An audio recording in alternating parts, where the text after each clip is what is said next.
England, 1863. The rain pattered softly against the library windows of Ravenscroft Manor as Phoebe Ashford's fingers traced the leather-bound spine of Wuthering Heights. She sighed contentedly, finding solace in the familiar scent of paper and ink that had been her closest companions for most of her 22 years. "Miss Phoebe," the sharp voice of Mrs. Hartley, the housekeeper, broke through her literary reverie. "Your mother has been calling for you these past 10 minutes. The entire household is in an uproar, and here you are, hidden away with your books again." Phoebe reluctantly closed her book. "What urgent matter requires my attention this time? Has Caroline torn her favorite dress again?" "Much more significant than that," Mrs. Hartley replied, her eyes widening with importance. "The Duke of Westmoreland is coming to London for the season, and your mother is determined that he should meet Miss Caroline." Phoebe rose from her window seat, smoothing her simple blue dress, plain compared to the elaborate gowns her younger sister favored. "Another aristocrat for Caroline to enchant. How novel. This is no ordinary nobleman, Miss Phoebe. His Grace, Charles Montrose, Duke of Westmoreland, is one of the wealthiest men in England, and unmarried since the tragic passing of his wife 3 years ago. Ah, I see. Mother has found a new target for her matrimonial ambitions." The words slipped out before she could censor them. Mrs. Hartley gave her a sympathetic look. "Your mother means well, Miss Phoebe. She only wants what's best for the family." "Of course she does," Phoebe agreed, though she couldn't keep the hint of bitterness from her voice. At 22, she was firmly on the shelf by society's standards, while 19-year-old Caroline was the diamond of the season. The drawing room was in chaos when Phoebe entered. Her mother, Lady Victoria Ashford, was directing servants like a general commanding troops, while Caroline twirled before a mirror, admiring her golden curls. "There you are, Phoebe," Lady Victoria exclaimed. "For heaven's sake, could you not have changed into something more presentable? Never mind, there's no time now. We've received an invitation to Lady Blackwood's ball tomorrow evening, and the Duke of Westmoreland will be in attendance." Caroline clapped her hands excitedly. "I shall wear my new blue silk gown with the Belgian lace. Every gentleman will be utterly captivated." "Not every gentleman, my dear," Lady Victoria corrected. "Only one matters. The Duke is known to be extremely selective in his social interactions. He rarely attends London events." Phoebe moved toward the door. "If that's all, Mother, I'll return to my—" "No, you will not," Lady Victoria interrupted. "You will attend this ball as well, Phoebe. A respectable family must present a united front." Phoebe opened her mouth to protest, but was silenced by her mother's raised hand. "I've asked Miss Hartwell to assist you in selecting an appropriate gown. Nothing too elaborate. We wouldn't want to distract from Caroline, but presentable enough." Miss Evangeline Hartwell, the family's governess, nodded from her corner. Though technically employed to educate the Ashford daughters, her role had evolved to preparing Caroline for matrimonial success, while Phoebe, well past her schoolroom days, had become largely invisible. "Yes, Lady Ashford," Miss Hartwell replied. "Perhaps the forest green would suit Miss Phoebe. It's modest yet becoming." Phoebe suppressed a sigh. "Forest green it is, then. If you'll excuse me, I have correspondence to attend to." As she slipped from the room, she heard her mother's final instructions to Caroline. "Remember, my dear, a duchess's coronet would look splendid upon your golden curls. The Westmoreland jewels are legendary." Upstairs, Phoebe encountered Isabel Winters, Caroline's lady's maid, struggling with an armful of gowns.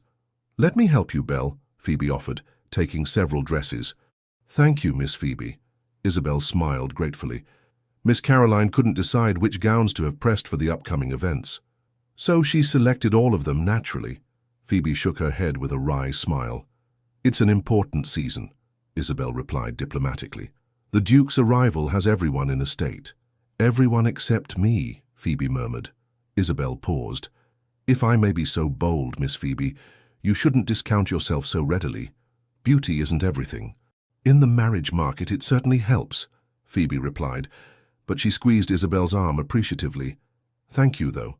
In the quiet of her bedchamber, Phoebe stood before her mirror, studying her reflection without illusions.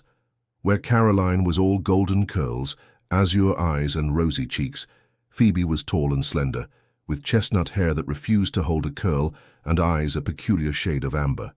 Not unattractive, perhaps, but certainly not the classical beauty that London society worshipped. "It matters not," she told her reflection firmly. "I have my books, my correspondence with fellow intellectuals, my charitable work. Love and marriage were never in my future." Yet as she turned away from the mirror, a small treacherous part of her heart whispered, "But what if they could be?"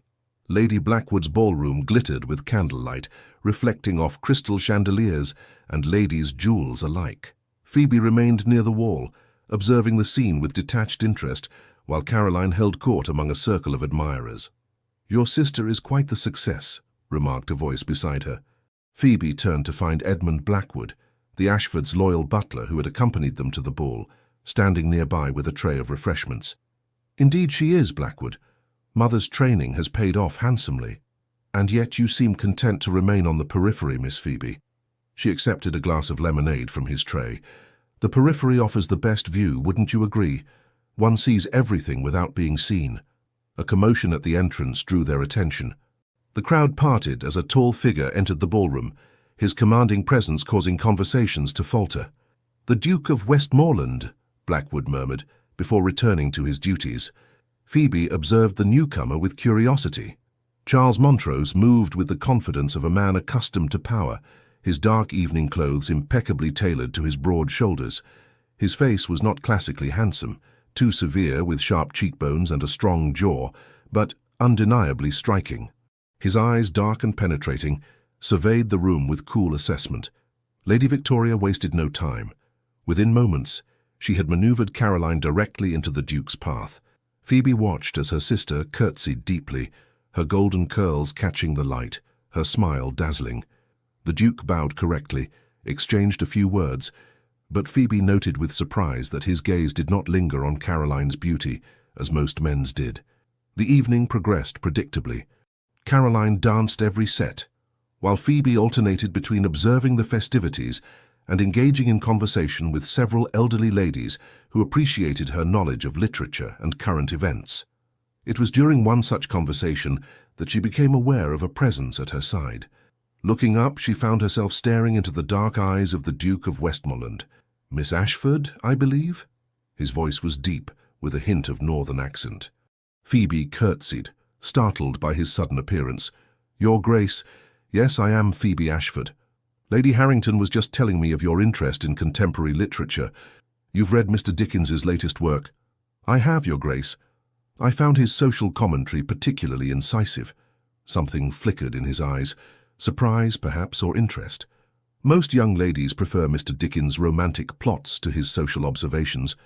I am not most young ladies, Your Grace." The words slipped out before she could censor them. Instead of taking offense, the Duke's mouth curved slightly. "No, I don't believe you are, Miss Ashford."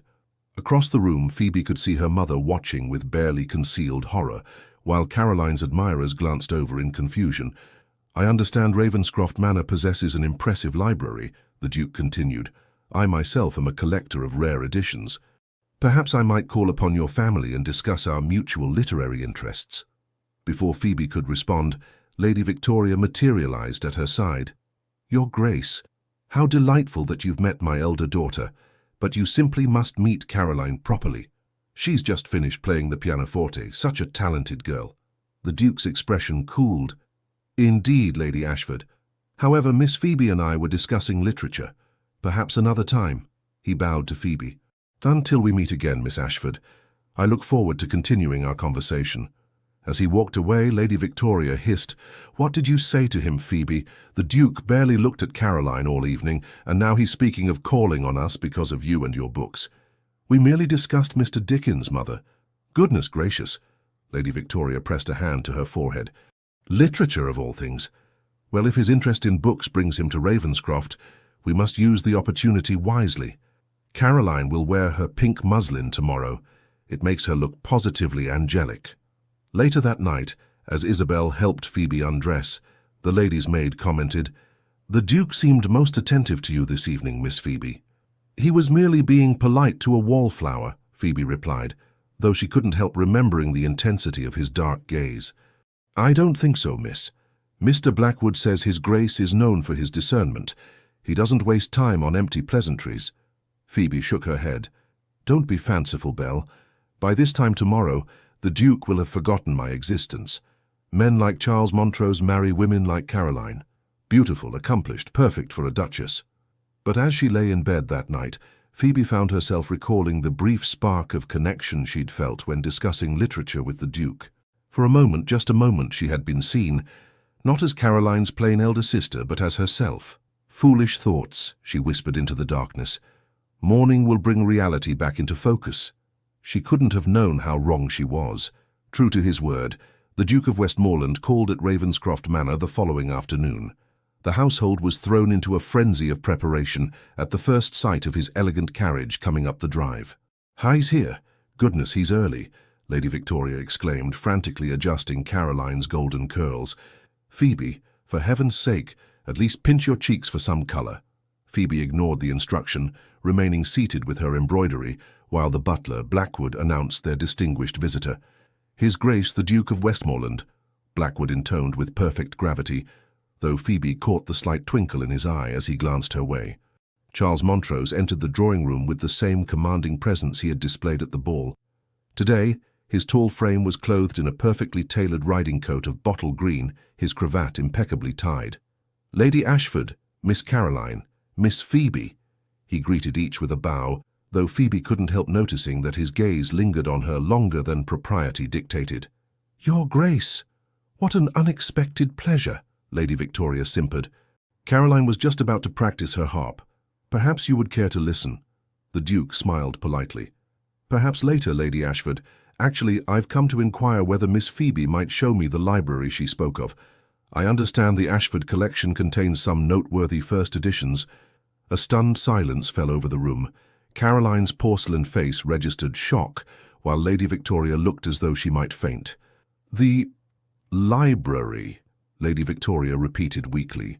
"Yes, if it wouldn't be an imposition." The Duke's expression remained impassive, but Phoebe detected a hint of amusement in his dark eyes. "Of course, Your Grace." Phoebe rose, setting aside her embroidery. "I would be happy to show you our modest collection." "Excellent." He offered his arm. "Lead the way, Miss Ashford."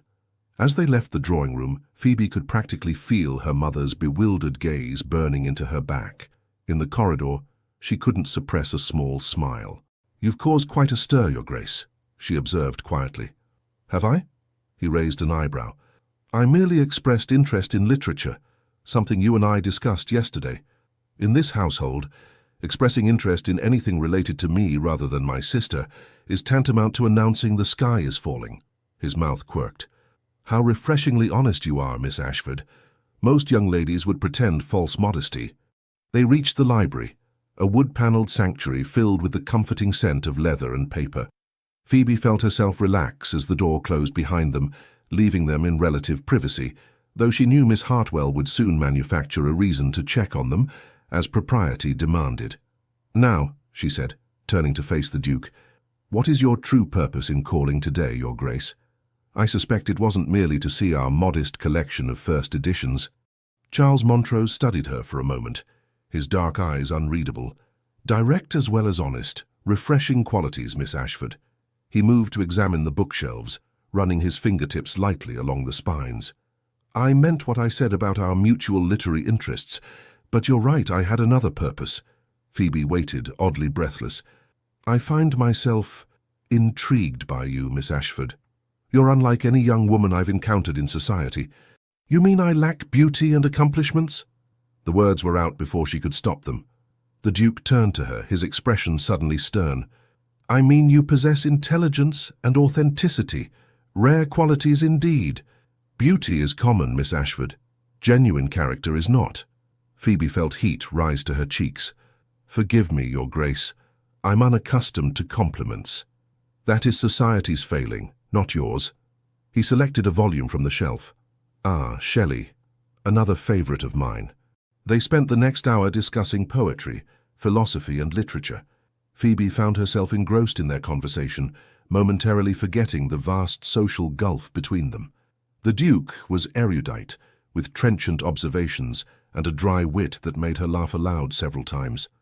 As predicted, Miss Hartwell eventually appeared with tea, her curious gaze moving between them as she arranged the service. "Your mother wonders if you and His Grace would care to join them in the drawing-room, Miss Phoebe," she said pointedly. "Please inform Lady Ashford that Miss Phoebe has been an excellent guide to your library," the Duke replied smoothly. "We shall join the company shortly." After Miss Hartwell departed, Charles sighed. "And so propriety reasserts itself. A pity. I was enjoying our conversation." "As was I," Phoebe admitted. "It's rare to find someone who appreciates literature as more than mere entertainment." "Indeed." He hesitated, then said, "Miss Ashford, would you permit me to call on you again? Perhaps we might continue our discussion." Phoebe's heart stuttered. "I would like that, Your Grace. Though I must warn you, my mother will be thoroughly confused by your attention." A genuine smile transformed his austere features. "Let her be confused, then. I find I care little for society's expectations these days." When they returned to the drawing room, Caroline was performing a sentimental ballad on the harp, her golden head bent artfully over the strings. She looked up with a dazzling smile as they entered. "Your Grace, I hope you found our library satisfactory," Lady Victoria said, gesturing for them to be seated. "Caroline has been practicing this piece especially, knowing of your fondness for music." "Most thoughtful," the Duke replied politely, though his gaze kept returning to Phoebe. "Your library is indeed a treasure, Lady Ashford. Miss Phoebe's knowledge of its contents is impressive." Lady Victoria's smile faltered slightly. "Yes, well, Phoebe has always been our scholarly daughter. Caroline, darling, perhaps the Italian aria next?" The Duke rose before Caroline could begin. "Forgive me, but I have another engagement this afternoon. Lady Ashford, Miss Caroline, Miss Phoebe, thank you for your hospitality." As Blackwood showed him out, the Duke paused beside Phoebe. "Until next time, Miss Ashford," he murmured, his voice pitched for her ears alone. The moment the front door closed, Lady Victoria rounded on Phoebe. "What in heaven's name did you say to him? 2 hours in the library discussing books of all things." Caroline barely had a chance to showcase her accomplishments. "I answered his questions about literature, Mother. Nothing more." Caroline approached, her expression puzzled rather than angry. "It's strange, isn't it? Every other gentleman can't take their eyes off me, yet the Duke hardly seemed to notice." "Perhaps he's short-sighted," Lady Victoria suggested desperately. "Or possibly he's using Phoebe to learn more about you, Caroline. Yes, that must be it. A strategy to distinguish himself from your other suitors." Phoebe slipped away during this rationalization, seeking refuge in the garden. The afternoon sunshine was warm on her face as she wandered among the rose bushes, still processing what had happened. "Miss Phoebe." She turned to find Blackwood approaching along the gravel path. "Yes, Blackwood." "A message from His Grace." He handed her a small package. "He asked that it be delivered directly to you." Curious, Phoebe unwrapped the parcel to find a leather-bound volume of Elizabeth Barrett Browning's sonnets. A note was tucked inside. "Miss Ashford, our discussion of romantic poetry reminded me of this volume. Perhaps you might find it of interest. I look forward to hearing your thoughts when next we meet. Yours sincerely, Westmoreland." "Did His Grace say anything else, Blackwood?" Phoebe asked, carefully rewrapping the book. "Only that he found today's conversation most stimulating, miss." The butler's expression remained impassive, but his eyes held understanding. "If I may be so bold, Miss Phoebe, His Grace does not have a reputation for frivolous attentions." "Thank you, Blackwood." Phoebe clutched the book to her chest. "Please don't mention this to my mother just yet." "As you wish, miss." That evening, as Isabel helped her prepare for bed, the lady's maid commented, "The household is in quite a state, Miss Phoebe. Lady Ashford can't understand why the Duke spent so much time with you today." "Neither can I, Belle," Phoebe confessed, extracting the book of sonnets from its hiding place beneath her pillow. "What could a man like Charles Montrose possibly see in me?" Isabel smiled as she brushed Phoebe's chestnut hair. "Perhaps he sees what the rest of us do, miss, a woman of intelligence and character." "Those qualities rarely inspire romantic interest," Phoebe replied wryly. "You misjudge yourself, Miss Phoebe," Isabel said firmly, "and perhaps you misjudge His Grace as well." Later, reading by candlelight, Phoebe found a passage marked in the book of sonnets. "How do I love thee? Let me count the ways. I love thee to the depth and breadth and height my soul can reach." Her fingers traced the words, wondering at their significance. Could the Duke truly be interested in her? The possibility seemed too fantastical to contemplate. The following weeks stretched into months as winter gave way to early spring. Charles continued his attentions to Phoebe, their intellectual connection deepening with each meeting. They discovered shared interests beyond literature, a passion for educational reform, a concern for the working conditions in northern factories, a love of classical music that led to evenings at the opera where Charles was seen gazing at Phoebe rather than the stage. By April, when the gardens of Ravenscroft Manor burst into bloom, their attachment was impossible for London society to ignore. The Duke called at the Ashford home 3 times each week, each time seeking Phoebe's company. They walked in the garden, discussed books in the library, and even rode together in the park, always properly chaperoned, but clearly engrossed in each other's company. Lady Victoria vacillated between confusion and calculation. "Perhaps we should encourage this strange friendship," she told her husband, Sir William Ashford, one evening. "If Phoebe becomes the Duke's confidant, she might influence him toward Caroline." Sir William, a gentle man who spent most of his time managing the family estates, looked doubtful. "Victoria, my dear, I believe the Duke's interest in our Phoebe may be more than friendship." "Nonsense," Lady Victoria exclaimed. "He's a Duke. Dukes marry beautiful, accomplished girls like Caroline, not bluestockings like Phoebe." Sir William sighed. "Our elder daughter has many fine qualities, my dear. Perhaps the Duke sees them more clearly than we have." At the Wentworth Ball in mid-April, Phoebe wore a new gown of deep sapphire blue, commissioned by her father without Lady Victoria's knowledge. The colour brightened her amber eyes and complemented her chestnut hair, which Isabel had arranged in a more becoming style than her usual severe knot. "Miss Phoebe, you look transformed," Miss Hartwell exclaimed when she entered the drawing-room. Caroline clapped her hands in delight. "Oh, Phoebe, you look lovely. Doesn't she, Mother?" Lady Victoria studied her elder daughter with surprise. Indeed, quite presentable. The Duke arrived to escort their carriage, his eyes widening appreciatively at the sight of Phoebe. "Miss Ashford, you are radiant tonight," he said, pressing her gloved hand. At the ball, scandal erupted when the Duke asked Phoebe for 2 dances, the waltz and the supper dance, both coveted slots that indicated serious interest. As they circled the floor together, Phoebe was acutely aware of the stares and whispers. "Everyone is watching us," she murmured. "Let them watch," Charles replied, his hand warm at her waist. "I'm only concerned with your opinion, not theirs. They think you've lost your mind, preferring me to Caroline." His grip tightened slightly. "I haven't lost my mind, Phoebe. On the contrary, I believe I've finally found it, and my heart as well." Phoebe stumbled slightly at his words, but Charles steadied her smoothly. "Careful," he murmured, a smile in his voice. "We wouldn't want to give the gossips more to discuss." During the supper dance, they were approached by Lady Cordelia Westwood, a beautiful widow known for her sharp tongue and determined pursuit of titled gentlemen. "Your Grace," she purred, ignoring Phoebe completely. "How unexpected to see you participating so enthusiastically in the season's festivities. London has missed you these past years." "Lady Westwood," Charles nodded coolly, "Miss Ashford and I were just discussing the merits of the Romantic poets versus their predecessors." Lady Cordelia's perfect features arranged themselves into a sympathetic smile. "How kind of you to indulge Miss Ashford's intellectual interests. Such a refreshing change from the usual social niceties, isn't it? Almost charitable." Phoebe felt herself flush with humiliation at the implied insult. But before she could respond, Charles's voice cut through the air like ice. "There is nothing charitable about enjoying the company of an intelligent, genuine woman, Lady Westwood. Now, if you'll excuse us, our dance awaits." As they moved away, Phoebe whispered, "You shouldn't have antagonized her. Lady Westwood is influential in society circles." "I care nothing for her influence," Charles replied. "And I won't allow anyone to insult you, Phoebe, not even the Queen herself." Later that evening, as Phoebe sought a moment's respite on a secluded balcony, she overheard Lady Cordelia speaking to a group of matrons. "It's obvious what the Duke is doing," she said, her voice carrying clearly. "Everyone knows about his first wife's mental instability.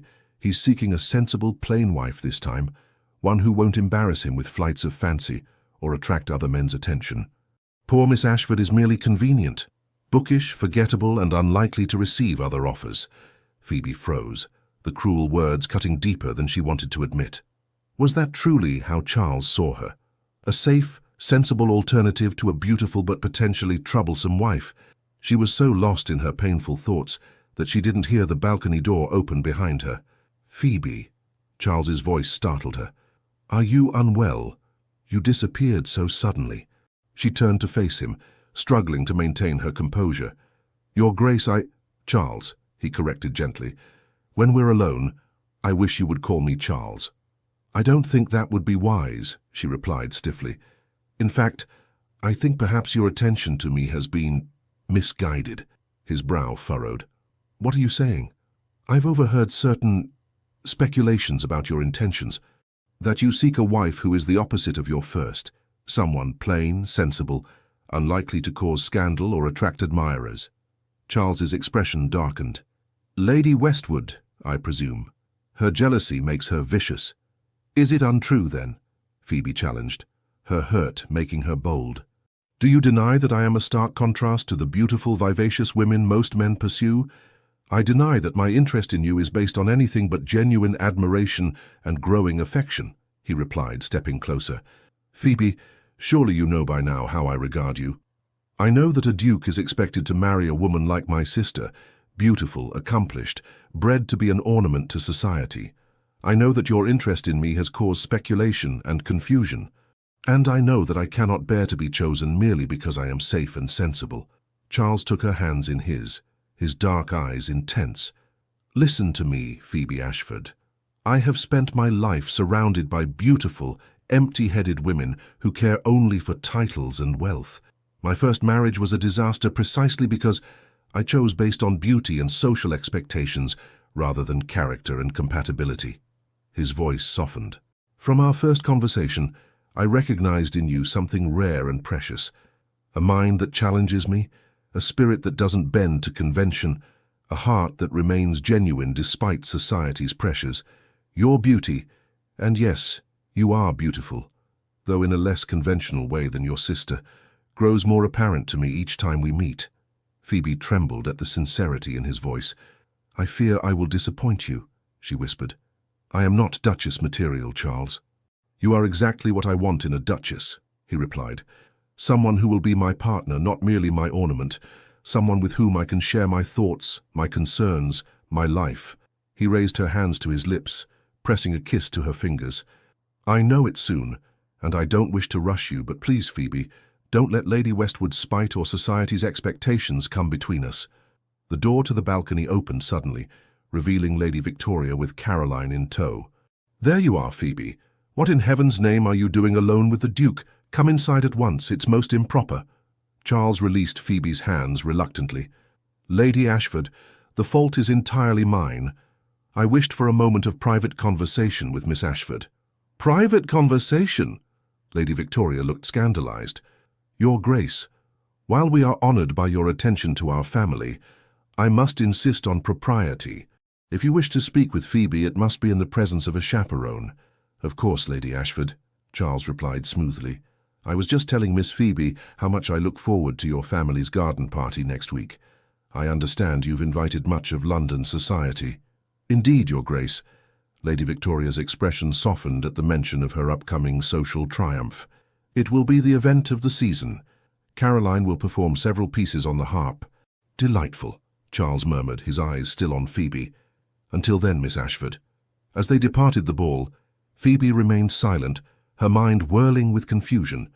Charles's words had touched her deeply, yet doubt still lingered. Could a man of his position, his wealth, his status truly care for someone like her? Or was she merely a novelty, an amusement, until he inevitably turned his attention to a more suitable match? "You're very quiet, dear," Sir William remarked as their carriage rolled through London's darkened streets. "Merely tired, father," Phoebe replied, though in truth she was more awake than she had ever been, her heart and mind alive with possibilities she had never dared to contemplate before. The following morning, when the scandalous article arrived, Sir William took it particularly hard. "This is outrageous," he had exclaimed, his face flushing with anger, "to malign the Duke's character and insult my daughter in such a manner." The episode had so affected him that the physician was called, recommending rest and seclusion from visitors to prevent further agitation. This explained why, when the Duke arrived later that day, Lady Victoria informed him that Sir William was not receiving visitors. The Ashford garden party was blessed with perfect May weather, sunshine warming the air without excessive heat, a gentle breeze carrying the scent of newly bloomed roses across the manicured lawns of Ravenscroft Manor. Footmen in livery circulated with champagne and delicacies, while a string quartet played beneath a white canopy. Phoebe observed the festivities from the terrace, dressed in a gown of soft lavender that Isabel had helped her select. Since the ball, she had found herself paying more attention to her appearance, though she told herself it was merely proper respect for her family's social standing. "You look thoughtful, Miss Phoebe," Miss Hartwell commented, joining her at the stone balustrade. "Are you not enjoying your mother's triumph?" "I'm enjoying the sunshine and music," Phoebe replied diplomatically. "Mother has outdone herself with the arrangements." Miss Hartwell studied her with perceptive eyes. "And perhaps awaiting a certain guest?" Phoebe's cheeks warmed. "Miss Hartwell, surely you don't credit the ridiculous gossip about the Duke and me?" "I credit what I observe, Miss Phoebe. His Grace looks at you as a man looks at something precious and rare." Before Phoebe could respond, Blackwood appeared on the terrace. "Miss Phoebe, His Grace the Duke of Westmoreland has arrived and is asking for you specifically." Phoebe's heart quickened as she descended to the garden. Charles stood near the rose garden, tall and distinguished in a perfectly tailored coat of deep blue. He turned at her approach, his austere features softening. "Miss Ashford," he bowed over her hand. "You look lovely today." "Your Grace," she curtsied, acutely aware of the many eyes observing them. "Thank you for attending our modest gathering." "I would not have missed it," he replied, offering his arm. "Would you walk with me? Your mother has already given permission." As they strolled among the roses, properly visible to the other guests, but with enough privacy for conversation, Charles seemed unusually tense. "Is something troubling you?" Phoebe asked. He sighed. "I received a concerning letter this morning. It seems Lady Westwood has been spreading rumors about my first marriage." Phoebe frowned. "What sort of rumors?" "Insinuations that Elizabeth's death was not the tragic accident it appeared to be." His jaw tightened. "That I was somehow responsible." "That's outrageous!" Phoebe exclaimed. "Surely no one would believe such malicious nonsense." "You'd be surprised what society will believe when presented as scandalous gossip," Charles replied grimly. "Especially about someone like me who has never courted popularity." Phoebe touched his arm gently. "Will you tell me what really happened? Not that I doubt you, but you deserve to know the truth." Charles led her to a stone bench partially screened by climbing roses. "Elizabeth was beautiful, charming, the toast of society, and deeply unhappy in our marriage." He gazed into the distance, his expression pained. "We were ill-suited from the beginning. I married her because it was expected. She was the daughter of a marquess, perfect duchess material by society's standards, but we had nothing in common beyond our social positions." "I'm sorry," Phoebe murmured. "Elizabeth found consolation in other companionship. I was willing to turn a blind eye to live separate lives while maintaining appearances, but she became reckless, taking ever greater risks with her reputation." He looked down at his hands. "That final night, she had been drinking heavily at a house party. Against advice, she insisted on riding out alone. Her horse returned without her. They found her body the next morning at the base of a cliff." Phoebe's hand flew to her mouth. How terrible. There were whispers even then, that we had quarreled, that I had driven her to desperation. In truth, we had barely spoken in weeks. His voice roughened. "I did fail her, Phoebe, but not in the way they suggest. I failed her by entering a marriage without love, by not recognizing her unhappiness until it was too late." Phoebe reached for his hand, propriety forgotten. "You cannot blame yourself for her choices, Charles." "Perhaps not, but I vowed never again to marry for convenience or expectation." His dark eyes held hers intently. "Which brings me to what I wished to discuss with you today." Phoebe's heart seemed to stop. "Yes?" "Miss Ashford," Lady Victoria's voice shattered the moment. "Your sister is about to perform. Your Grace, you simply must hear Caroline play. She has the touch of an angel." Charles rose smoothly, maintaining his composure despite the interruption. "Of course, Lady Ashford. We shall continue our conversation later, Miss Phoebe." As they rejoined the party, Phoebe noticed Lady Cordelia Westwood among the guests, her beautiful face marred by a calculating expression as she watched Charles. Beside her stood a thin gentleman, with sharp features whom Phoebe recognized as Mr. Alistair Finch, a notorious gossip columnist for one of London's society papers. Caroline's performance was indeed beautiful, her golden curls catching the sunlight as she bent gracefully over the harp. The assembled guests applauded enthusiastically, and Lady Victoria beamed with pride. "Isn't she extraordinary, Your Grace?" Lady Victoria prompted, practically pushing Charles toward Caroline. "Most accomplished," he replied politely, before turning to seek Phoebe again. But Lady Cordelia intercepted him, placing a possessive hand on his arm. "Charles, darling, it's been an age since we've waltzed together. Surely you remember Vienna?" Phoebe watched their interaction, a knot forming in her stomach. Charles extricated himself politely but firmly from Lady Cordelia's grasp, but the damage was done. The gossips had noted the familiar way she addressed him, the implication of a shared past. Isabel appeared at Phoebe's side. "Miss Phoebe, your father is asking for you. He's in the library with a gentleman who wishes to meet you, a professor from Oxford, who shares your interest in literature." Grateful for the excuse to escape, Phoebe slipped away from the garden party. In the quiet of the library, her father was deep in conversation with a scholarly-looking gentleman. "Sir Phoebe," Sir William smiled warmly, "allow me to introduce Professor James Harrison. He's written that treatise on romantic poetry you admired so much." The afternoon passed pleasantly in literary discussion, but Phoebe's mind kept returning to Charles and their interrupted conversation. What had he wanted to tell her?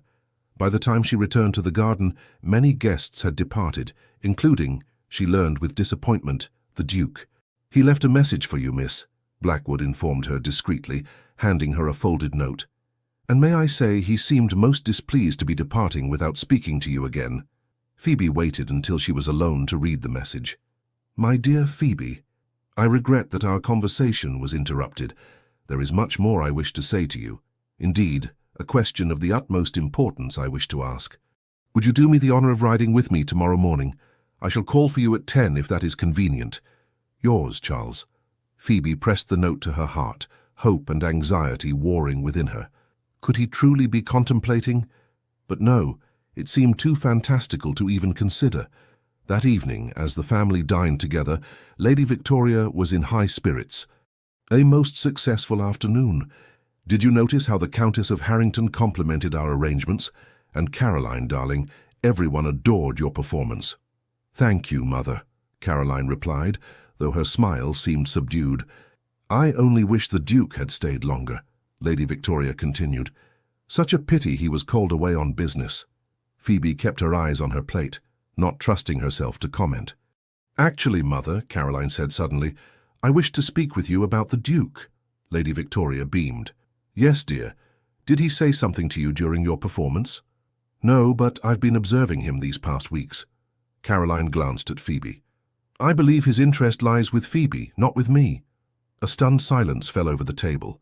Lady Victoria's face froze in an expression of disbelief. "Don't be absurd, Caroline. The Duke is merely being courteous to your sister." "He sought her out immediately upon arrival today," Caroline persisted. "They conversed privately in the rose garden. He watches her constantly when we're in company together. Mother, surely you've noticed." "Nonsense." Lady Victoria's voice rose shrilly. "What possible interest could the Duke have in Phoebe when you are present? You with your beauty, your accomplishments." "Victoria," Sir William interrupted firmly, "our daughter is speaking. Let her finish." Caroline reached across the table to take Phoebe's hand. "I'm not upset, Phoebe, truly. I have many admirers, too many sometimes. But the Duke, the way he looks at you is different, and I think you care for him too." Phoebe squeezed her sister's hand, touched by her unexpected support. "Caroline, This is preposterous," Lady Victoria exclaimed. "Sir William, surely you don't entertain this fantasy? A Duke marrying our Phoebe?" Sir William regarded his wife steadily. "And why not? Our elder daughter is intelligent, well-read, kind-hearted, qualities any sensible man would value in a wife, title or no. But she's not—" Lady Victoria bit off her words. "Not what, Mother?" Phoebe asked quietly. "Not beautiful like Caroline? Not accomplished in the ways society values? Not the daughter you've groomed to make a brilliant match?" "I merely meant that you've never shown interest in marriage before," Lady Victoria amended weakly. So your books, your charitable work, those have always been your priorities. Perhaps because I never imagined anyone would choose me, Phoebe replied, surprising herself with her candor. But Charles, the Duke, sees me differently than others do. Lady Victoria's eyes widened at Phoebe's use of the Duke's Christian name. Before she could respond, Blackwood entered the dining room. "Excuse me, Sir William, but this just arrived by special messenger." He presented a letter on a silver salver. The sender indicated it was most urgent. Sir William broke the seal and read the contents, his expression darkening. "Good gracious. It's from Lord Harrington. There's been a most disturbing article published in tomorrow's edition of the Society Chronicle. He received an advance copy and thought we should be warned." "What does it say, Father?" Caroline asked anxiously. Sir William hesitated, glancing at Phoebe. It concerns the Duke of Westmoreland and raises questions about his first wife's death. And it also mentions an apparent understanding between the Duke and our Phoebe." Lady Victoria snatched the letter. "Let me see. Oh, this is dreadful. Listen to this. Sources close to the late Duchess reveal that her tragic accident may have been the result of desperate unhappiness in her marriage. Now society observers note with concern that the Duke appears to be pursuing another unconventional match with the decidedly unexceptional elder daughter of Sir William Ashford." "Unexceptional!" Sir William exploded. "How dare they speak of my daughter in such terms?" Phoebe sat frozen, her earlier happiness evaporating like morning dew. "Who wrote this vile piece?" "It's signed a concerned observer, but the style is unmistakably Alastair Finch's," Sir William replied grimly. "And I'd wager a year's income that Lady Cordelia Westwood provided the sources close to the late Duchess. This will ruin us socially," Lady Victoria moaned, "to be connected with such scandal." "It will do nothing of the sort," Sir William said firmly. "We've done nothing wrong, nor has the Duke. These are malicious rumour-mongings, nothing more."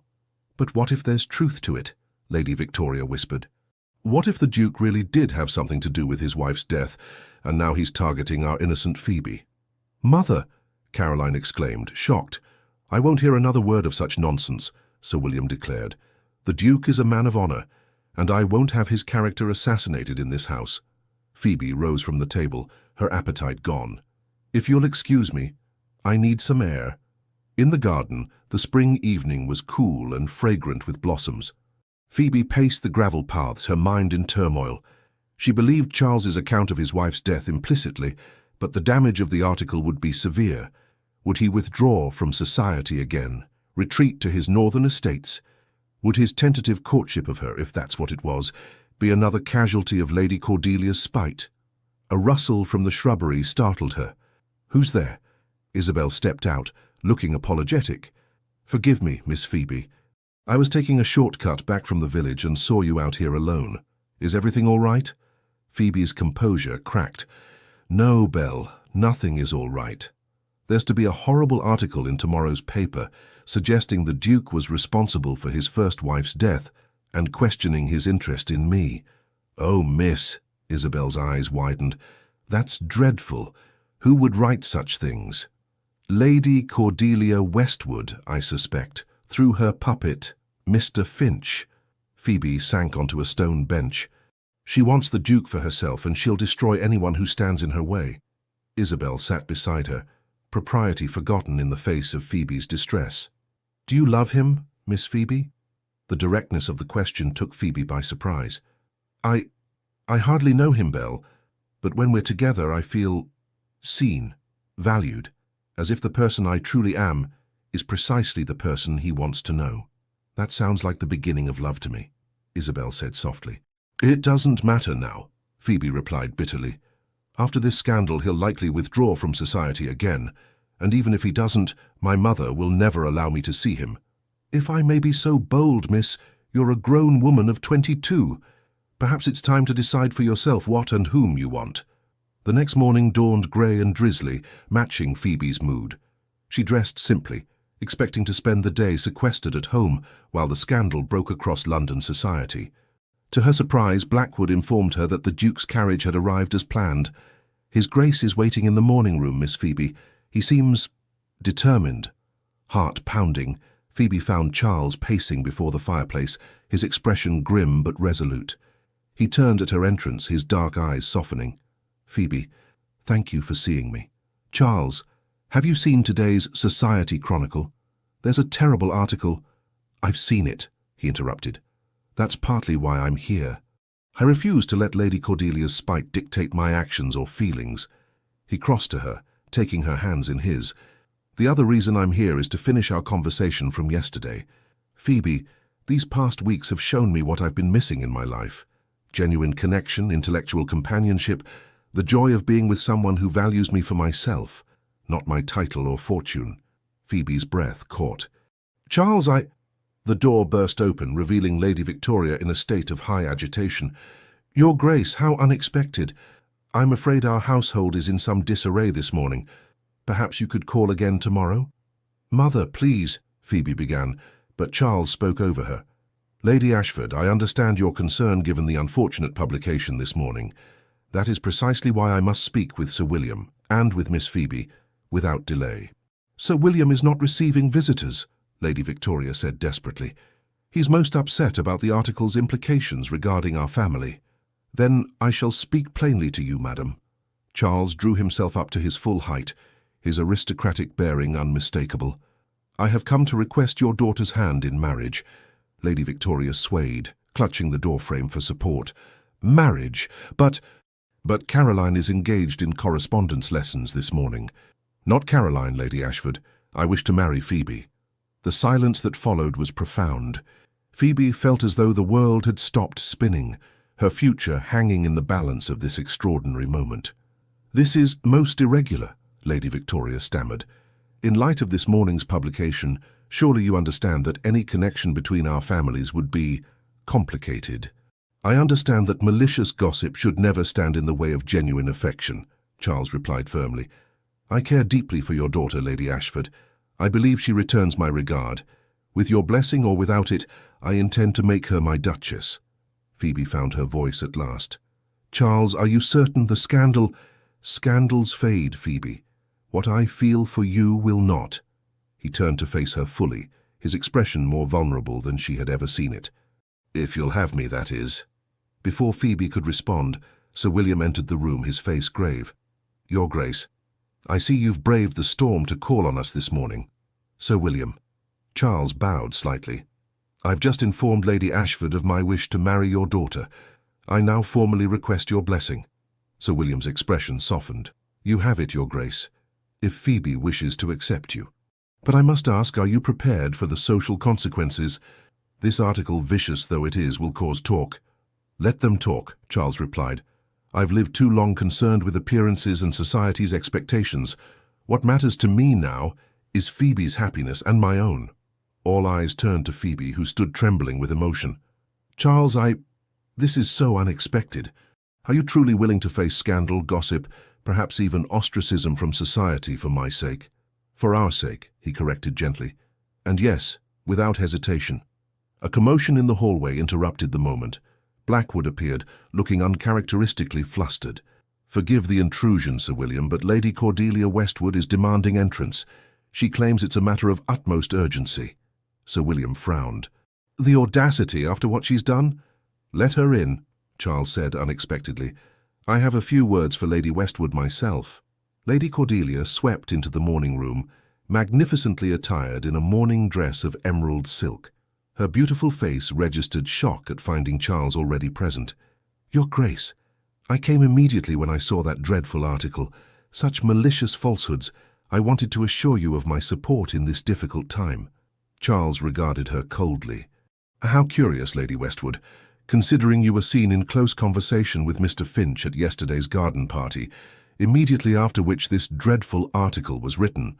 Lady Cordelia's composure slipped momentarily before she recovered. "A coincidence, surely. Mr. Finch approaches many people for society gossip." "Indeed? Then you deny providing him with information about my first wife?" "Of course I deny it." Lady Cordelia's voice rose indignantly. "Elizabeth was my dear friend. I would never dishonor her memory." "Then perhaps you can explain this." Charles produced a letter from his coat pocket. "A message from Mr. Finch to you, mistakenly delivered to my secretary this morning, thanking you for your invaluable insights regarding my first marriage and my current infatuation with the plain Ashford girl." Lady Cordelia blanched. That's a forgery. Is it? Shall we summon Mr. Finch to verify his handwriting?" Charles's voice was dangerously quiet. "Or perhaps you'd prefer I speak with Lord Westwood about your activities. I understand he's most concerned about the family's reputation since your late husband's passing." "You wouldn't dare," Lady Cordelia whispered. "I would, if you continue to spread malicious lies about me or about Miss Ashford." Charles's expression was implacable. "Consider carefully, Lady Westwood. Your position in society is precarious enough without making an enemy of me." Lady Cordelia's beautiful face contorted with fury. "You're making a grave mistake, Charles. This nobody," she gestured dismissively at Phoebe, "will never be accepted as the Duchess of Westmoreland. You'll be laughingstocks, the Duke who married a plain, penniless bluestocking over the most beautiful women in England." Phoebe flinched at the cruel words, but Charles merely smiled, a cold, aristocratic smile that reminded everyone present of his power and position. "You mistake me, Lady Westwood, if you think I care for society's acceptance, and you mistake Miss Ashford entirely if you think her worth lies in conventional beauty or a large dowry." He moved to stand beside Phoebe, taking her hand in his. "I choose her for her intelligence, her character, her genuine heart, qualities you might wish to cultivate yourself." Lady Victoria, who had been watching this exchange with wide eyes, suddenly straightened her shoulders. "Lady Westwood, I believe it's time for you to leave. My daughter's engagement to the Duke is a cause for celebration, not your bitter recriminations." Lady Cordelia stared at her in disbelief. "You support this farce of a match? Your plain, awkward daughter stealing a duke from your beautiful one?" "My daughter," Lady Victoria replied with unexpected dignity, "has captured the heart of one of England's finest gentlemen through her own merits. I would be a poor mother indeed if I failed to recognize her good fortune, or his." Lady Cordelia looked from face to face, finding no allies. "You'll regret this, all of you," she hissed, before sweeping from the room. In the silence that followed her departure, Charles turned to Phoebe. "I believe, Miss Ashford, that you have not yet answered my question." Phoebe looked up into his dark eyes, seeing in them all the promise of a future she had never dared to imagine. "If you're absolutely certain, Charles, then yes, yes, with all my heart." His face transformed with a smile of such joy that even Lady Victoria was moved. "Then, with your parents' blessing, may I formally announce our engagement?" Sir William clasped Charles's hand warmly. "Nothing would give me greater pleasure, Your Grace."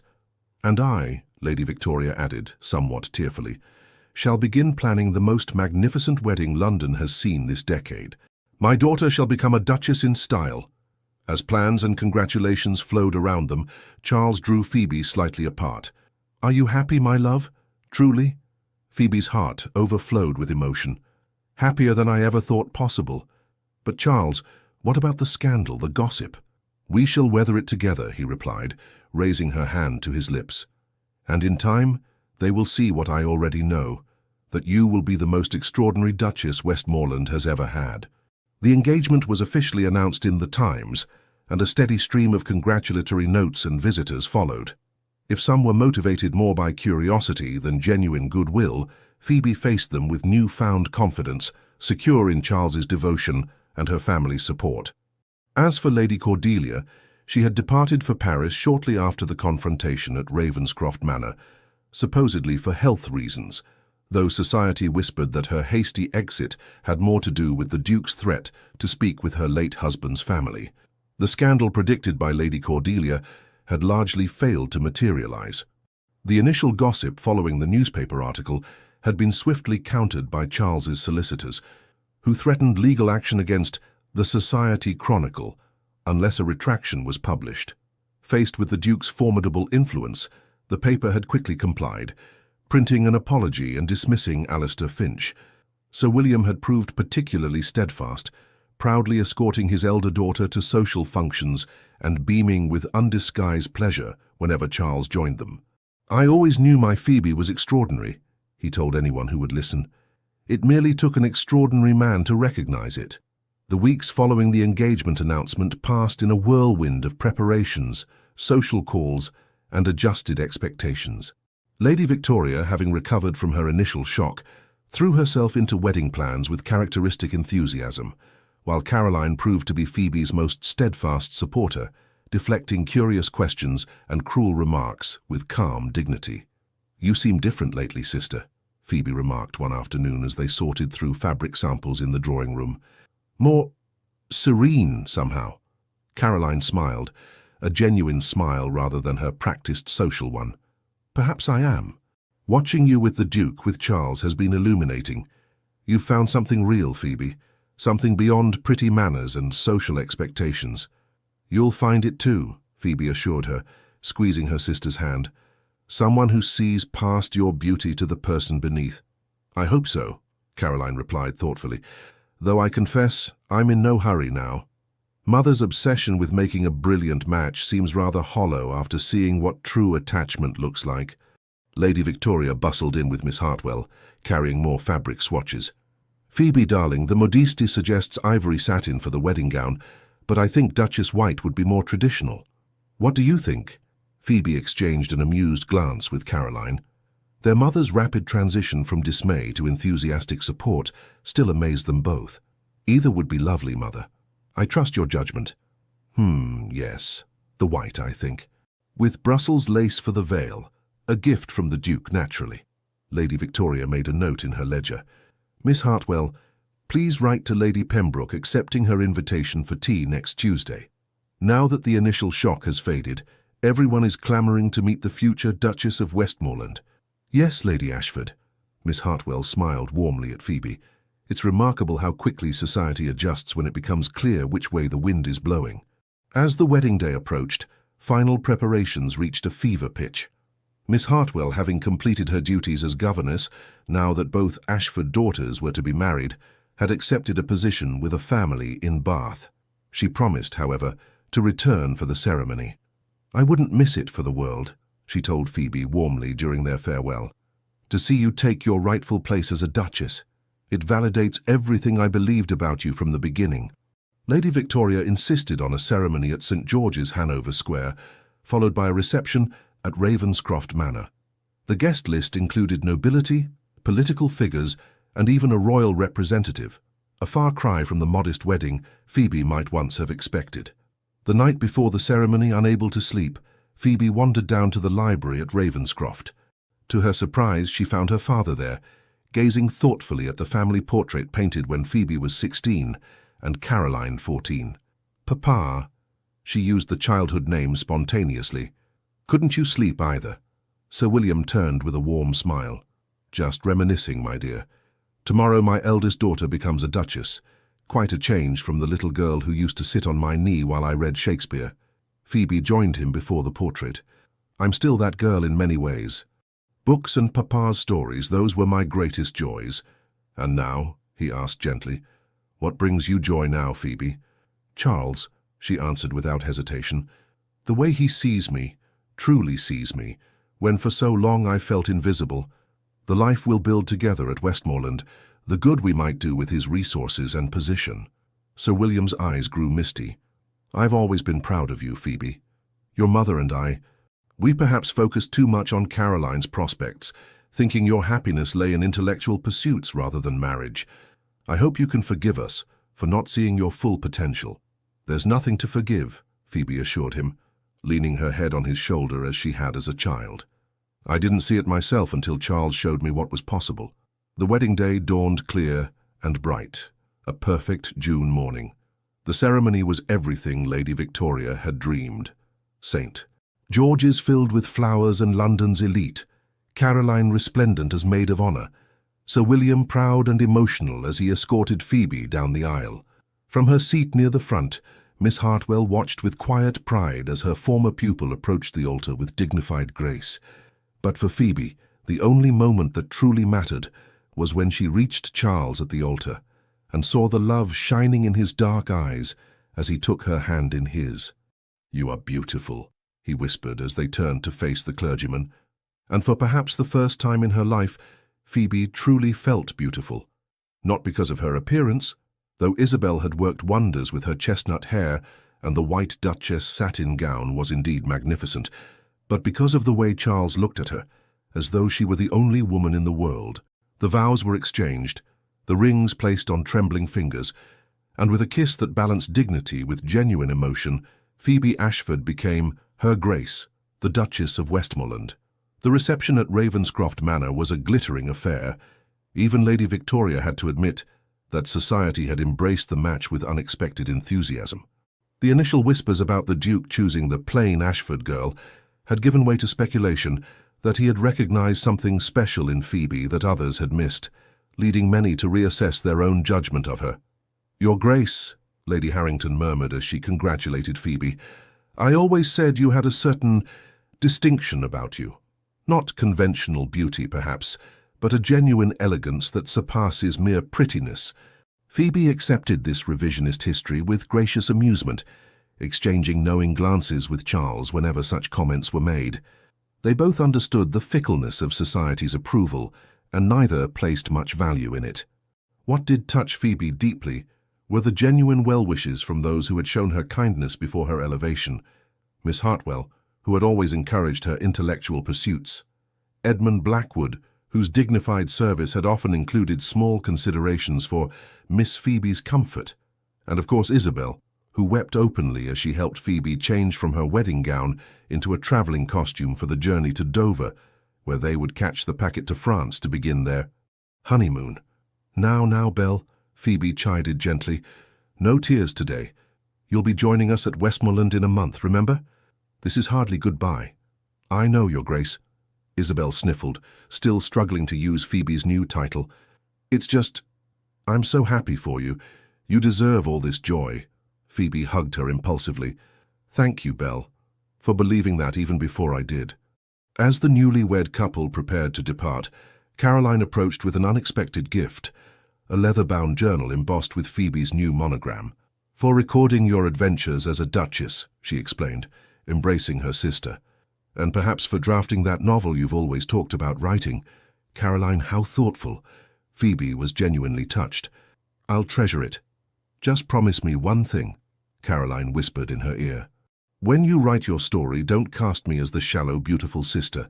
I'd like to think I'm a bit more complex than that." Phoebe laughed, squeezing her sister's hands. "I promise. You'll be the beautiful sister with hidden depths and a generous heart." Sir William's farewell was emotional but brief. "Be happy, my girl," he said simply, pressing a fatherly kiss to her forehead. "That's all I've ever wanted for you." Lady Victoria, to everyone's surprise, was weeping openly. "My daughter, a duchess," she kept repeating, dabbing at her eyes with a lace handkerchief. "And such a love match. Who would have thought it?" "Not you, certainly, Mother," Phoebe replied with gentle humour, kissing her cheek. "But I forgive you completely." At last, amidst a shower of rose petals and cheers from the assembled guests, Charles handed Phoebe into their travelling carriage. As the door closed, giving them their first moment of privacy all day, he drew her into his arms. "Happy, my Duchess?" he murmured against her temple. "Blissfully," she sighed, relaxing into his embrace. "Though I confess I'm relieved the ceremony is over. All those eyes watching us." "They were watching you," Charles corrected. "And no wonder. You were radiant today, Phoebe." She smiled up at him. "It's still strange to think that I'm actually your wife now. That this isn't some elaborate dream from which I'll awaken back in the library at Ravenscroft, alone with my books." "If it's a dream," he replied, his dark eyes intent on hers, "then we're sharing it, and I have no desire to wake." His kiss was deeper now, freed from the constraints of public observation, and Phoebe responded with the same passion that had surprised them both during their courtship. For all her bookish exterior, she had discovered within herself a capacity for emotion and desire that matched Charles's own. Their honeymoon, a month touring France and Italy, was a revelation for both of them. Away from London's prying eyes and social expectations, they discovered each other fully, not just as lovers, but as companions, confidants, and partners. Charles delighted in showing Phoebe the art and architecture she had previously known only through books, while she introduced him to literary salons and philosophical discussions that enriched his understanding of the world. "I've never seen Paris like this before," he confessed one evening as they strolled along the Seine. Through your eyes everything is fresh, meaningful. I've traveled all my life, yet I feel as though I'm truly seeing these places for the first time. Phoebe squeezed his arm. That's how I feel about everything since meeting you. As though I was half asleep before, and now I'm fully awake to life's possibilities. By the time they returned to England and journeyed north to Westmoreland Castle, they had grown even closer, their bond strengthened by shared experiences and deepening trust. Phoebe had shed much of her initial insecurity, while Charles had revealed vulnerabilities beneath his aristocratic reserve that few had ever been permitted to see. Their arrival at Westmoreland as husband and wife was marked by celebration throughout the estate. Tenant farmers and their families lined the approach road, cheering for their Duke and new Duchess. The staff had decorated the castle entrance with flowers and greenery, while Mrs. Ellis, the housekeeper, had prepared a welcome feast that showcased the best of Yorkshire's produce. Your first official duty as Duchess will be tomorrow morning, Charles informed Phoebe that evening as they relaxed in the private sitting room adjoining their bedchambers. Traditionally, the Lady of Westmoreland distributes food and medical supplies to the tenants on the first of each month. Phoebe looked up from her book with interest. That sounds like an excellent tradition. Will you accompany me? If you wish, though it's typically the Duchess's domain. My mother was particularly devoted to the welfare of our tenants. The older families still speak of her with great affection. Phoebe closed her book, marking her place carefully. Tell me about her, Charles. You rarely mention your parents. A shadow passed over his face. My father was a complicated man, brilliant in business matters, expanding the Westmoreland holdings considerably during his lifetime, but cold in personal relationships. My mother was his opposite, warm, compassionate, beloved by all who knew her. You take after her, I think, Phoebe said softly. He raised an eyebrow. Most would say I inherited my father's austerity. On the surface, perhaps. But I've seen the man beneath, the one who notices when a servant is unwell, who on the surface, perhaps. But I've seen the man beneath, the one who notices when a servant is unwell, who remembers the names of tenant children, who created a private library for his bookish wife. Charles rose and came to sit beside her, taking her hand in his. You see me too clearly, Phoebe. I've spent years cultivating a forbidding exterior, yet you penetrated it within moments of our first meeting. Just as you saw past my plain appearance to the woman beneath, she replied. We're well matched in that way, I think. The following morning, Phoebe rose early, eager for her first official duty as Duchess. Isabel, who had arrived from London the previous week, helped her dress in a practical but elegant gown of deep green wool, suitable for moving among the tenant cottages. The staff is saying the tenants are most excited to meet you, Your Grace, Isabel reported as she arranged Phoebe's hair in a simple but dignified style. There hasn't been a duchess in residence for so long, and the Duke has spoken so warmly of you. Has he indeed? Phoebe smiled at the thought. Well, I shall do my best not to disappoint them. The distribution took place in the castle's great hall, where long tables had been set up with baskets of food, bundles of clothing and medicinal supplies. As each tenant family approached, Mr. Simmons announced their name and farm, while Mrs. Ellis quietly informed Phoebe of any particular needs or circumstances she should know. The Wilsons, Your Grace, from North Pasture Farm. Mrs. Wilson is expecting their 6th child next month. Phoebe greeted the sturdy farmer and his weary-looking wife with genuine warmth. Mr. Wilson, Mrs. Wilson, a pleasure to meet you. I understand congratulations are in order. Mrs. Wilson curtsied awkwardly, hampered by her advanced pregnancy. Thank you, Your Grace. We're hoping for a girl this time, after 5 boys. Girls can be a blessing, Phoebe agreed, signaling for an extra package of baby linens to be added to the Wilsons' basket, though I'm sure your sons are a credit to you. They are that, Your Grace, Mr. Wilson affirmed proudly. The oldest Tom has a way with horses that even the Duke has noticed. Perhaps he might be considered for a position in the stables when he's older, Phoebe suggested, making a mental note to mention it to Charles. Good horsemanship is always valued at Westmoreland. The Wilsons departed beaming, and so it continued through the morning, Phoebe learning names and circumstances, offering not just material assistance, but genuine interest in the lives of those dependent on the estate. Charles observed from nearby, occasionally adding his own comments but largely allowing Phoebe to establish her own relationship with the tenants. "You were magnificent," he told her afterward, as they walked through the kitchen gardens where summer vegetables were ripening in neat rows. "The tenants are already half in love with their new duchess." Phoebe laughed. "Hardly that, but they seemed pleased to be heard. So many mentioned your mother's kindness, how she remembered their children's names, inquired after elderly relatives, knew exactly which families needed extra support." "You remind me of her," Charles said softly. "She would have adored you, Phoebe." "I wish I could have known her." Phoebe stopped to examine a particularly fine stand of rosemary. "I have so much to learn about managing an estate of this size. Your mother seems to have set a high standard." "You'll exceed it," Charles said with conviction. "Already you've suggested improvements to the tenant cottages that neither my mother nor I considered.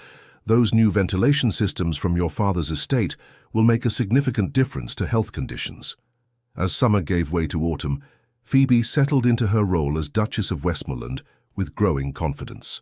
She established a lending library for tenant children, updated the estate's accounting systems, and implemented modern sanitation improvements in the village, all while mastering the social duties expected of her position. Charles watched her flourish with pride and delight. "You were born for this role," he told her one crisp October evening as they shared a quiet dinner in their private dining room. "Westmoreland has never been better managed." "High praise from a man who once managed it single-handedly," she teased, though pleasure at his approval warmed her. "But I do love it, Charles. The responsibility, the chance to make meaningful improvements, even the social obligations, though I confess I still prefer our quiet evenings alone to grand entertainments." "As do I." He reached across the table to take her hand. "Which is why I've been thinking, perhaps we might limit our time in London this season, unless you've developed a taste for ballrooms and soirees." Phoebe laughed. "Goodness, no. I'm perfectly content to remain at Westmoreland for the winter, though we should perhaps visit my family at Christmas. Caroline's letters hint that she may have news to share." "A suitor at last?" "I suspected as much from Sir William's latest correspondence. He mentioned a certain Lord Harrington's son paying particular attention to her." "James Harrington?" Phoebe's eyes widened. "Why, he's considered the most eligible bachelor in England since you were unmarried. How appropriate that he should be drawn to Caroline." Charles's expression grew thoughtful. "Actually, I met young Harrington at my club last month. Intelligent fellow, interested in agricultural improvements and tenant welfare, not at all the usual society fop. I think he might see beyond Caroline's beauty to the person beneath, just as you saw me," Phoebe finished softly. "Oh, I do hope so. Caroline deserves someone who values her true self." They were interrupted by a discreet knock at the door. Mr. Simmons entered, bearing a silver salver with a telegram. "From London, Your Grace. Marked urgent." Charles opened it, his expression shifting from curiosity to concern as he read, "It's from Sir William. Lady Victoria has fallen ill. Influenza, the doctors believe. They request our immediate return to London." Phoebe rose immediately. "We must go at once. If you'll excuse me, I'll speak with Isabel about packing." "Of course. I'll have the carriage prepared and send a telegram that we'll depart on the morning train."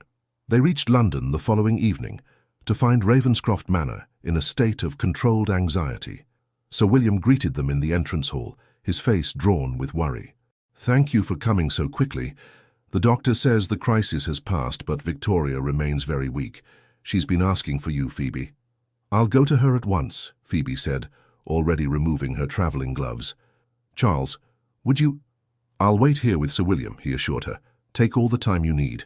Lady Victoria lay propped against pillows in her darkened bedchamber, her normally vibrant face pale and drawn.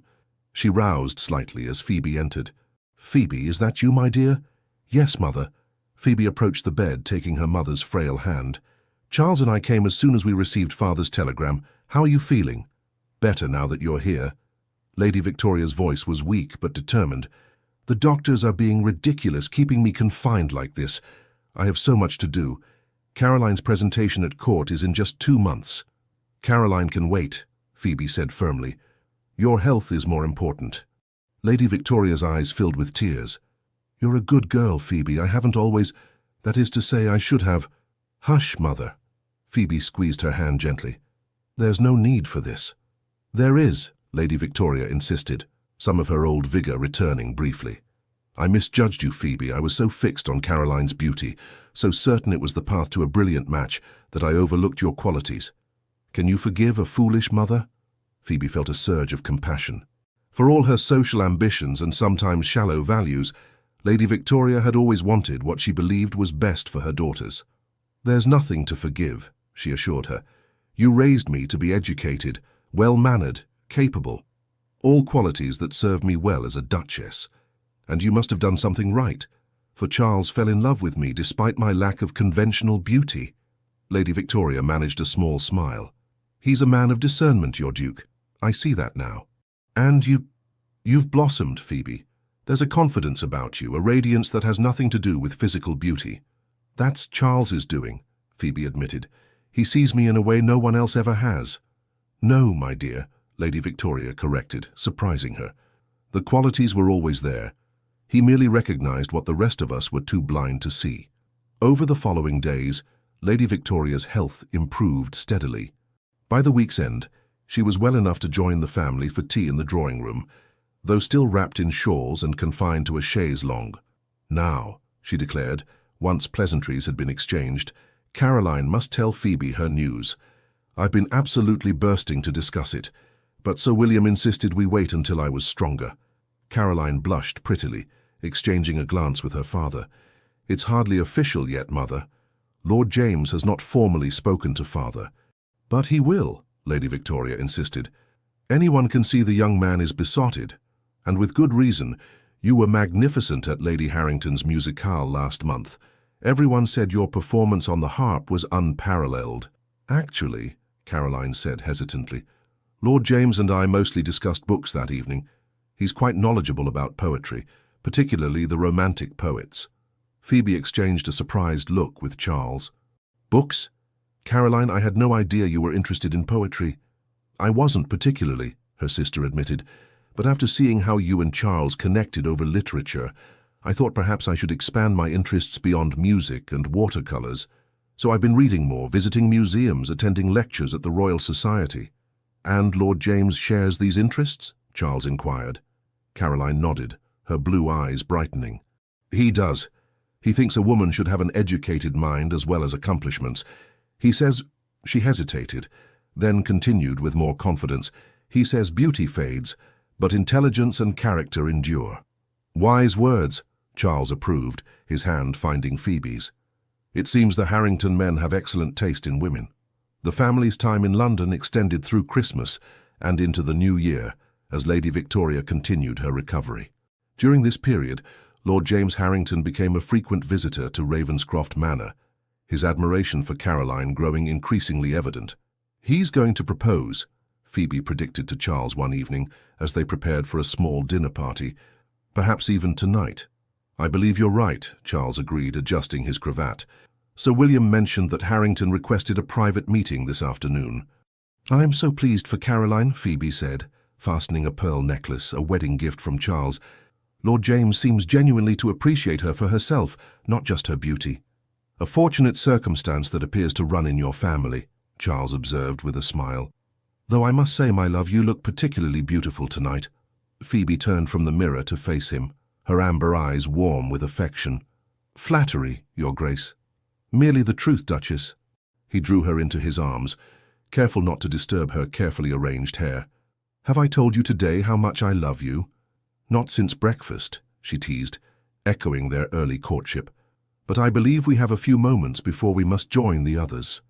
Later that evening, their suspicions were confirmed when Sir William called for attention at the dinner table.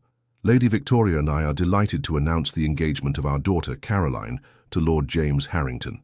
We could not be more pleased with this match." As champagne was poured and congratulations offered, Phoebe observed her sister's radiant happiness with satisfaction. Caroline and Lord James sat close together, their conversation animated and intimate, displaying the same genuine connection that Phoebe had found with Charles. "A love match, after all," Lady Victoria murmured to Phoebe as they watched the young couple. "Who would have thought both my daughters would marry for affection rather than advantage?" "Perhaps affection is the greatest advantage," Phoebe suggested. "Shared values, mutual respect, genuine attachment. These form a stronger foundation than any title or fortune." Lady Victoria patted her hand. "So wise, my dear. I begin to think that it is I who should have been learning from you all these years, rather than the reverse." By February, with Lady Victoria fully recovered and Caroline's engagement officially announced in the Times, Phoebe and Charles prepared to return to Westmoreland. "You will visit us this summer, won't you?" Phoebe asked her family on their final evening together. "The Scottish moors are magnificent in August, and Charles has promised to teach me fly fishing." "We wouldn't miss it," Sir William assured her. Caroline and Lord James might join us after their wedding in June, a chance for the newlyweds to become better acquainted with their future relatives. As farewells were exchanged the following morning, Caroline drew Phoebe aside for a private moment. "I've been meaning to ask, are you happy, truly happy as a duchess? All the responsibilities, the social expectations, the constant scrutiny?" Phoebe considered the question seriously. "I am, though not because of the title or position. I'm happy because I'm loved for myself, valued for my mind and character, rather than my appearance or accomplishments. The rest, the castle, the wealth, the social status, those are merely circumstances, not the essence of my contentment." Caroline nodded thoughtfully. "That's what I hoped you'd say, because that's how I feel with James. For the first time, I'm appreciated for more than my face or my musical abilities. He sees the person I want to become. Then you have everything that matters," Phoebe assured her, embracing her sister warmly. The journey back to Westmoreland was peaceful, both Charles and Phoebe content with the quiet companionship they had established. As their carriage wound through the familiar Yorkshire landscape, Phoebe gazed out at the misty moors, a sense of homecoming filling her heart. "Happy to be returning?" Charles asked, observing her expression. "Very much so," she replied. "I love my family dearly, but Westmoreland is home now. Our home." He took her hand, his thumb tracing gentle circles on her palm. "I have a confession, my love. When I first returned to London last spring, I had no intention of participating in the season. It was my solicitor who persuaded me that I should at least make an appearance at a few key events. And thank goodness he did," Phoebe laughed. "Else we might never have met." "We might not have met then," Charles corrected, "but I believe we would have found each other eventually. Some connections, Phoebe, are simply meant to be." One afternoon, a month after their return to Westmoreland, Phoebe found herself alone in the library when Isabel arrived, carrying a small package. "This just arrived for you, Your Grace," she said, handing Phoebe an elegantly wrapped parcel. "From London, I believe." Curious, Phoebe unwrapped it to find a beautifully bound book. Inside was an inscription in Caroline's flowing hand, "For my dearest sister, whose story has taught me that true beauty lies within. With love, Caroline." Isabel hesitated by the door. "Your Grace, if I might speak with you about something." "Of course, Belle," Phoebe replied, setting the book aside. "Is everything all right?" Isabel entered hesitantly, dressed not in her usual lady's maid attire, but in a simple but respectable day dress, having just returned from the village where she'd posted her weekly letter to her family in Kent. I've had a letter from home," she began nervously. "My aunt in Bath has offered me a position as companion. It's a good position, with fair wages and kind treatment." "You're leaving?" Phoebe felt a pang of genuine loss. "But why? Have you been unhappy here?" "No, Your Grace, not at all, but I thought perhaps, with you settled now as Duchess, you might prefer someone more experienced as your lady's maid." Phoebe rose and took Isabel's hands in hers. "Belle, you've been more than a lady's maid to me. You've been a friend when I most needed one. I don't want you to go." Isabel's eyes filled with tears. "That's very kind, Your Grace. But what place would there be for me at Westmoreland? The Duke will have his own staff, and I'm sure the Duchess's lady's maid is a much grander person than I." "Actually," came a deep voice from the doorway, "the Duke would be honored if you would consider continuing in your role." Both women turned in surprise to find Charles standing there. He stepped into the room with an apologetic smile. "Forgive me for interrupting. I had come to the library to speak with Phoebe about our upcoming visit to the North Country estates, and was about to knock when I overheard your conversation. I couldn't help but intervene." "Your Grace!" Isabel dropped into a deep curtsy. "Miss Winters." Charles nodded pleasantly. "Forgive my interruption, but I couldn't help overhearing your conversation. Phoebe has spoken often of your kindness and support. Such loyalty deserves recognition, not dismissal." Isabel looked bewildered. But surely the Duchess of Westmoreland must have a lady's maid with more experience. The Duchess of Westmoreland, Charles replied with a warm glance at Phoebe, should have whatever makes her comfortable and happy. If that includes retaining a trusted friend in her household, I am entirely supportive. Phoebe's heart swelled with love for this man who understood her so well. You see, Belle, there's a place for you at Westmoreland if you want it. Isabel hesitated. You truly wish me to come with you, Miss Phoebe? I do, very much. A smile broke across Isabel's face. Then I accept, with gratitude. I'll write to my aunt immediately. After she had gone, Phoebe turned to Charles. That was very kind of you. He drew her into his arms, propriety momentarily forgotten in the privacy of the library. Not kind, sensible. You need people around you who knew you before you were a duchess, who value you for yourself rather than your title. As Westmoreland Castle came into view, its grey stones glowing in the afternoon light, Phoebe reflected on the extraordinary journey that had brought her here. From the overlooked elder daughter to beloved duchess, from resignation to joy, from shadows to light.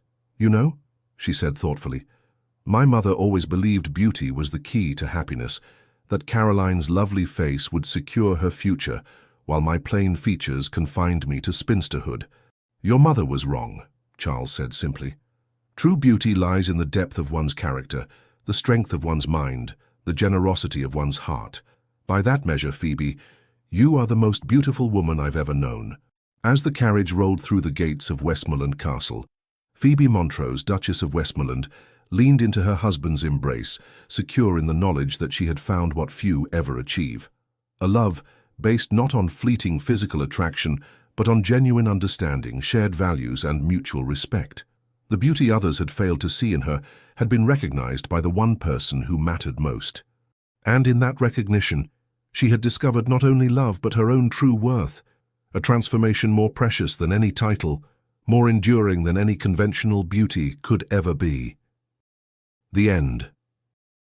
Dear listener, maybe, like Phoebe, you felt invisible at times, passed over, forgotten in rooms where others seemed to shine more brightly.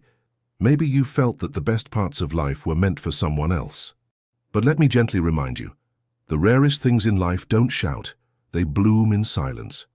And you, dear listener, are still blooming. Life is not always fair, but it is generous with second chances, even after 60, 70, or 80. What matters isn't how others see you, but what you carry within. Your wisdom, your memories, your strength, your story. Every line on your face holds a tale of courage, and that, more than youth, is true beauty. Let this story wrap around you like a soft blanket. Let it remind you that it is never too late to be seen, to be loved, to be valued. May you sleep tonight with peace in your heart, knowing that you matter. You are needed. You are loved. May protection surround you as you rest. May the peace you've given to others return to you tenfold. With all our gratitude, Legends of the Fall Team. Thank you so much for staying with us until the end. If you felt touched by Phoebe and Charles's journey, please don't forget to subscribe, like, comment, and share. Your support helps keep this channel alive and inspires us to create more stories filled with love, redemption, and powerful twists. And remember, another beautiful story from our channel will appear at the end of this video. Click it and let yourself be carried away by another unforgettable tale.